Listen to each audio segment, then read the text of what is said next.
Is that how? I guess you're gonna find this. Mine. I'm getting this. I'm getting bold. Mine. This is the owl. I'm getting this, Allie. Let's get out of here.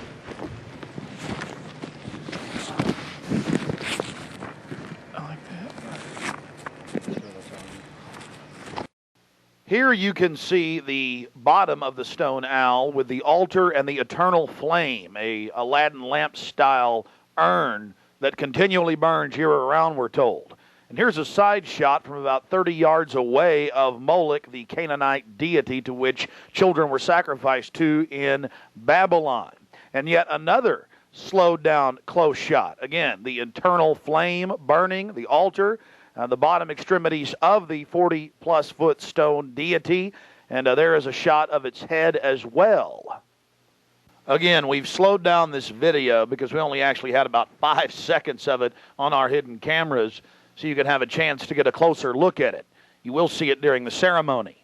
Speaking of the ceremony, we were on the left-hand side of the lake about 150 yards downstream beneath those large redwood trees. Much of the ritual you're going to witness took place on the right-hand side of the lake and at the northern tip beneath Moloch. Keep in mind the scale of the idol compared to those giant redwood trees. It's at least 45 feet tall. Now, the daytime vantage you're witnessing is basically the vantage that we shot the ceremony from at night. This is America, and it's been going on for 120-plus years in Northern California. This is not some new fad. We're talking about something deadly serious with its roots in ancient history. Hi,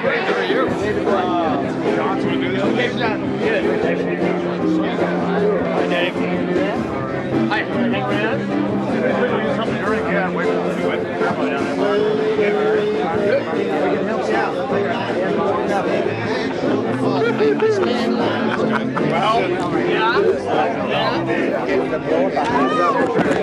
4 or 5 more guys. Yeah, that's, we may have to...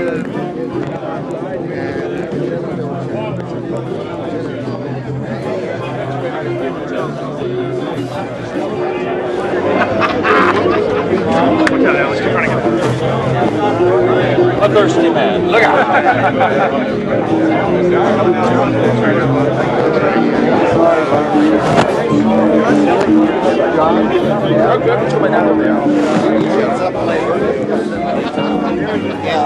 I'm sorry.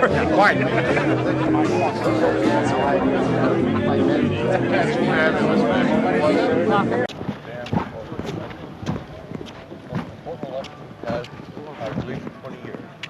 Reagan was a turning point for us. Didn't realize at the time it was. And Anytime I shoot. turning point for us. Oh, really? So many liberal Democrats in their time to change things around. It was all live? Was that right? No, No, it's probably as accurate as you know. Yeah.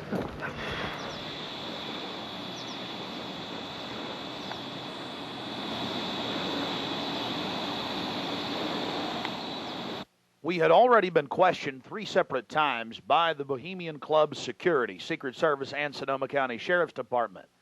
To evade discovery, we decided to try for one of the more remote areas of the camp, according to our map, the most southerly side, and a lookout point, an observation deck over the Russian River. While Mike Hansen was watching for the sheriff's deputies that were down the path and over the bridge in a guard shack, I began to shoot the video you just witnessed. After we turned the camera off, one of the Sonoma County Sheriff's deputies showed up and began asking us why we were filming. We calmly told him we were just sightseeing as members of the Bohemian Club. The point that has to be made here, though, is they do have hidden cameras, because there's no way that they would have been able to witness us videotaping from where the guard shack was located. And then upon walking back by the guard shack, we actually witnessed banks of television screens.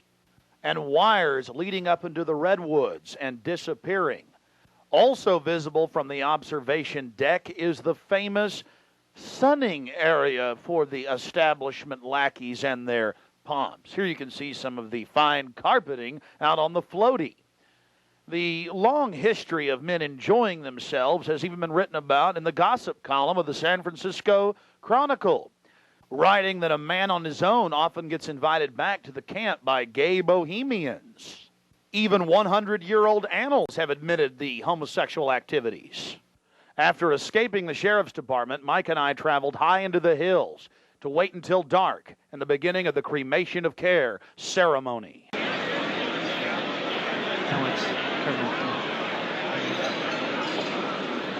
Before the cremation of care, all the Bohemian Club members begin a massive feast of revelry.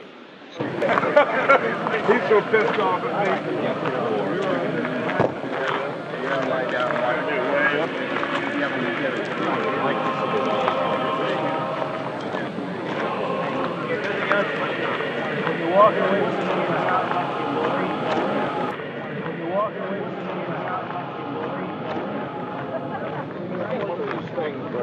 After the feast, cult members travel from the main dining area under the trees out to the eastern side of the lake, where they congregate and prepare themselves to properly thank their deity. Again, the 3,000-plus-year-old Moloch.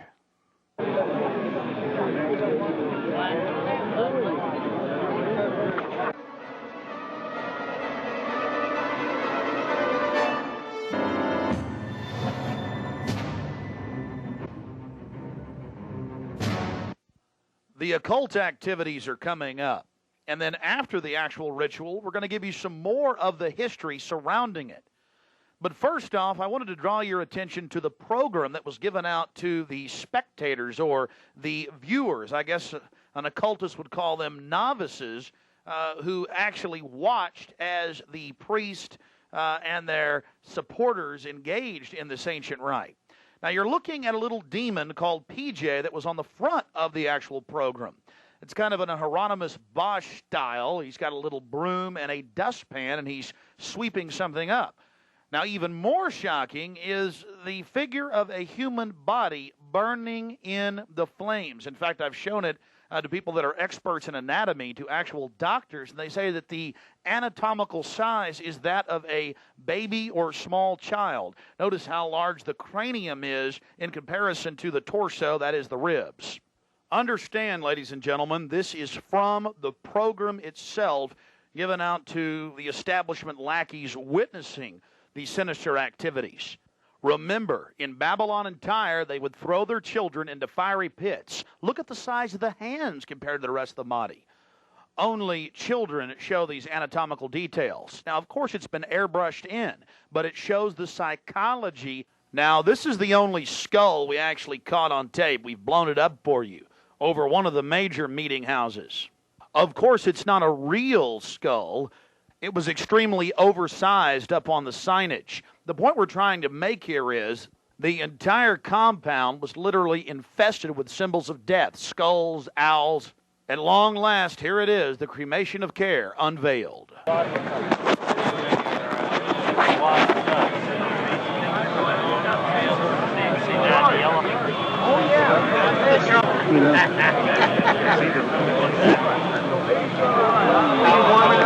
Let me get you a coat. We're going to keep it covered up. As we sat there in the darkness, not knowing what we were about to see in the gathering crowd, suddenly, across the small lake, we saw a carriage with men in black and brown cloaks, robes, in front and in back, bearing a bound body. Remember, it was a hidden camera and at somewhat of an angle.